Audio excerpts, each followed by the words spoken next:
Imagine this. You stand at the edge of a cliff, not to jump, but to finally see, truly see, the world below. The wind howls, not as a threat, but as a question. What if nothing outside you could ever harm you again? Not the betrayals, the failures, the crushing weight of expectations. None of it. The thought feels like a betrayal itself. Aren't we taught that pain is inevitable, that suffering is the price of being alive? Yet here's the paradox. What if the deepest wounds aren't inflicted by the world, but by the meaning you assign to them? What if the chains are not around your wrists, but woven into your thoughts? Nietzsche whispers, "Nothing can burn you unless you first make yourself fuel." The cliff's edge isn't a threat, it's an invitation.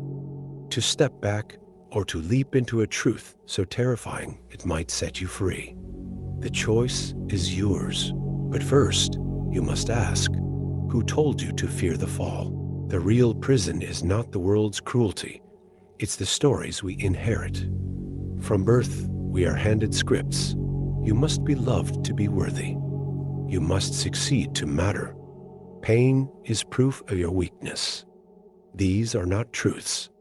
They are silent verdicts etched into the mind by culture, religion, and the unspoken fears of those who came before us. Nietzsche called it the slave morality, a system where suffering is mistaken for virtue, where the self is sacrificed on the altar of should.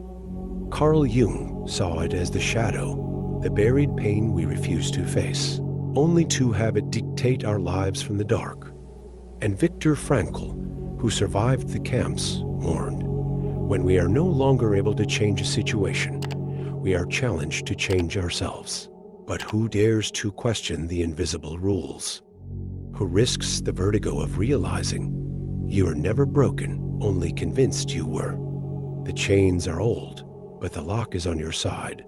Consider the silent toll of these unexamined beliefs.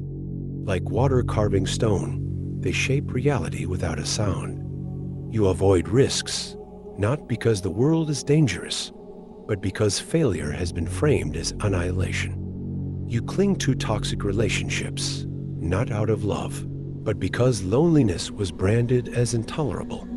Society rewards this obedience with hollow validation, with the illusion of safety. While your vitality drains into the soil of borrowed fears, cognitive science reveals the trap. The brain mistakes familiar suffering for survival. Neurological pathways, etched by repetition, scream that pain is necessary, that to abandon it is to invite chaos.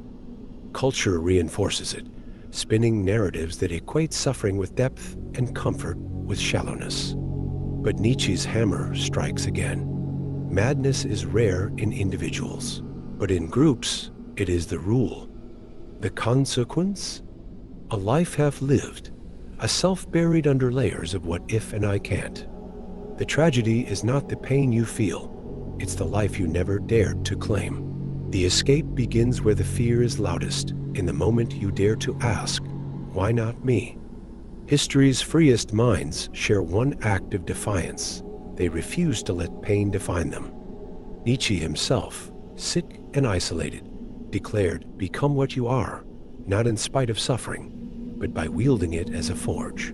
Viktor Frankl turned Auschwitz into a laboratory of meaning. The Stoics taught that the obstacle is the way. Rebellion is not denial, it is reclamation. When shame whispers you are too much, answer, for what? When dread mutters you'll fail, ask, and what then? The world's judgments have no power until you kneel to them. This is the alchemy. Take the raw material of your pain and ask, what does this make possible? Not gratitude, agency. The chains were never locked. You were just never told you could stand. Here is the secret at the end of the labyrinth. You are never the victim. You are the architect.